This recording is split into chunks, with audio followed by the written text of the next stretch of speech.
Okay, it is Wednesday, April 14th, 2021, and this is for Nutrition Dietary Choices. So today's demo is for a strawberry frozen yogurt, right? Froyo. We're talking farm to table unit this week and want to talk about, upcoming berry season. So June starts the berry season in New England here, July, August, and berries are plentiful and cheap and local. So when you end up going and getting a lot of berries, what do you do with them, right? You want to have something that's a treat, a dessert, but without all kinds of extra calories and extra junk added in. So we're going to do a simple frozen yogurt recipe today that's literally 4 ingredients. All right. So I am going to be using the food processor, which we've used in previous demos for the hummus. Okay. So I've got all set up here, ready to go. All right. And this will help make a nice, smooth, creamy texture. You can also use a blender for this recipe as well. That's what you happen to have at home. You could do this by hand, but you want to get the fruit chopped really, really small. Okay. So it is a little bit easier with either a food processor or a blender. So we're going to start by talking about our fruit, right? So we're going to be doing strawberry today. So what I have here is measured out in this glass measuring cup here, 4 cups of strawberries, right? And these are partially frozen. So the recipe says to use frozen strawberries, but these are really huge strawberries. So what I did is I thawed them slightly overnight. So I kept them in the package, put them into a bowl in the bottom of my fridge, and I just let them thaw a little bit. So they're still really frozen in the center, but a little bit softer on the outside, okay? And the reason for that is because these are whole, really large berries, okay? It puts a lot of strain on the machines, food processors, especially if you're using a blender. So you'd want to partially thaw strawberries out before trying to do this in a blender. If they're sliced berries or small berries like raspberries, blueberries, blackberries, those can go in frozen whole, right? Or the strawberries if they're sliced. But if they're too big, they're going to put a lot of strain on your machine. So either have them pre-sliced or partially thawed. Okay? So we're going to start by pulsing the strawberries a little bit just to break them up into some little chunks, right? And that's the reason why I partially thawed them. So we want to get them into some little bits.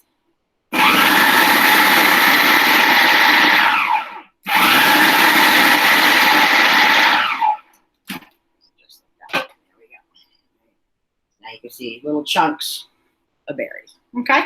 So we're going to end up being able to see the berries in this finished product, right? Little bits and stuff, which is great because you're going to know that it's made from fresh, right? Real fruit and not artificially flavored something strawberry. Now, for this, we're also going to add in yogurt, right? Plain yogurt. You could use regular plain yogurt, Greek plain yogurt, whatever you like. Doesn't matter. You could also use some vanilla flavored yogurt. Be careful using a lot of pre-flavored ones, especially if they have a lot of added sugar to them, right? So I've just got a regular plain yogurt here. So we're going to measure out 1 cup of yogurt, okay? So lift you guys up just a little bit here. So most of this recipe is actually fruit, right? So it's a 4-to-1 ratio. So 4 parts fruit, 1 part yogurt.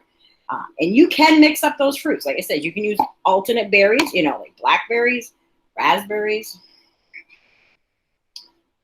blueberry, or you could even use some frozen tropical fruit. You can find a lot of those in the grocery store. Pineapple, mangoes, and things. Those will work really well with this too, right? Especially on a nice hot summer day. So we're going to do our 1 cup of yogurt into the food processor.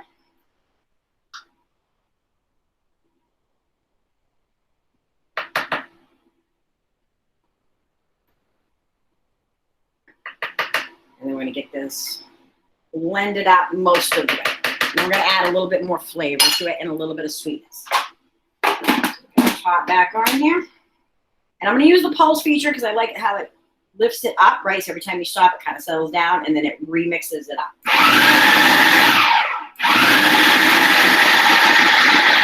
So if you were doing this with a blender, turn it on, off, on, off.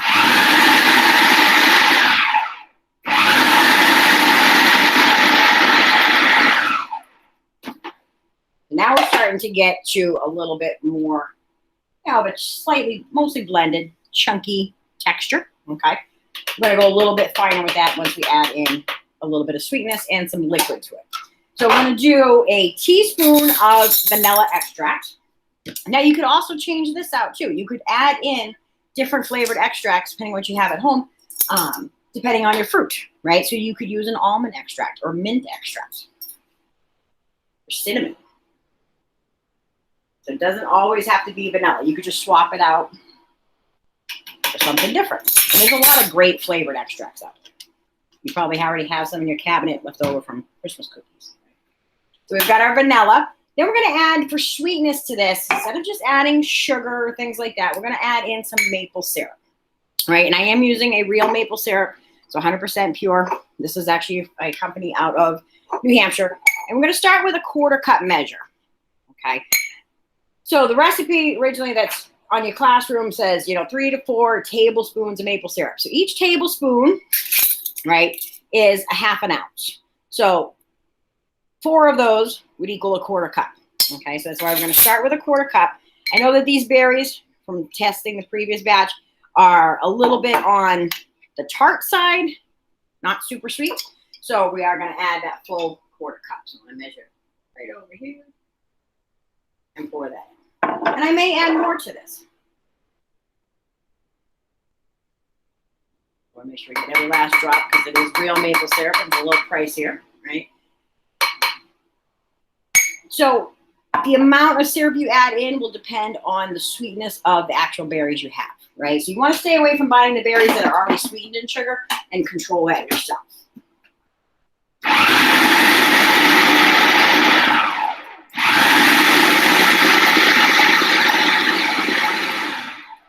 All right, so at this point, what you need to do is taste it, right? Because you're not going to know if you need to add more or not unless you taste it. And these berries in the previous sample batch were pretty tart. Yeah, it's still got a little bit of a bite to it. So I'm going to do about another 2 tablespoons of the maple syrup, so about half of the measuring cup. There we go.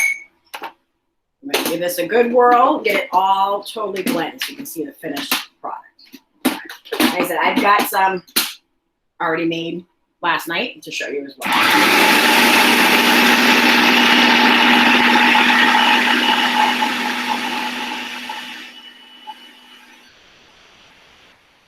Yes, it's loud. Effective, right? And that's what you want. Have another different spoon here. Yeah, perfect. Little taste. That's good. Just sweet enough, right? You don't want to make it too sugary. You want to be able to taste the fruit and not just the maple syrup, right? It's all about that flavor balance when you're doing these kind of things. So add a little sweetness, taste it, add a little bit more, right? You get to control how much. So now I'm going to bring you in to see. This is what it looks like when it's done, right? It's going to be very soft and thin, but it needs to be frozen for a while, right? You need it to set up. But you see those little bits of berries? Yeah. Okay. So this will be going into the freezer, but I've got some that I did last night, and it's set up really well, which is right here. Okay. So this is frozen solid, right? This is your strawberry froyo.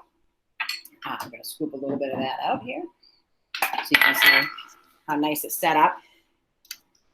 Beautiful color, right? No food coloring, nothing like that had to be added. That's just all naturally color from the berries.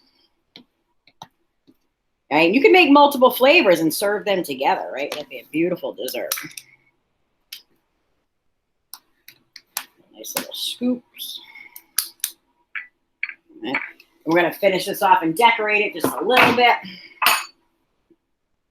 Because why not? Right. So I've got a couple of berries I saved to the side over here. So I'm going to grab one of those. Right. So make sure there's no greens on it if you're using real fresh berries. Slice this up.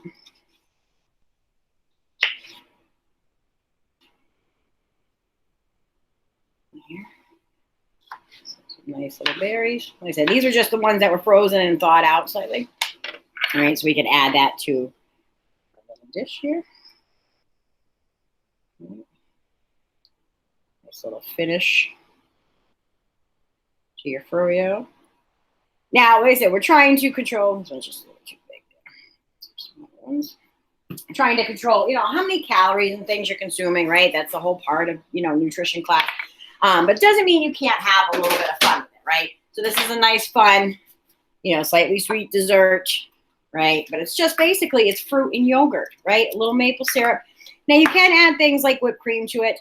2 tablespoons of whipped cream are only 15 calories. So a little dollop of whipped cream on your dessert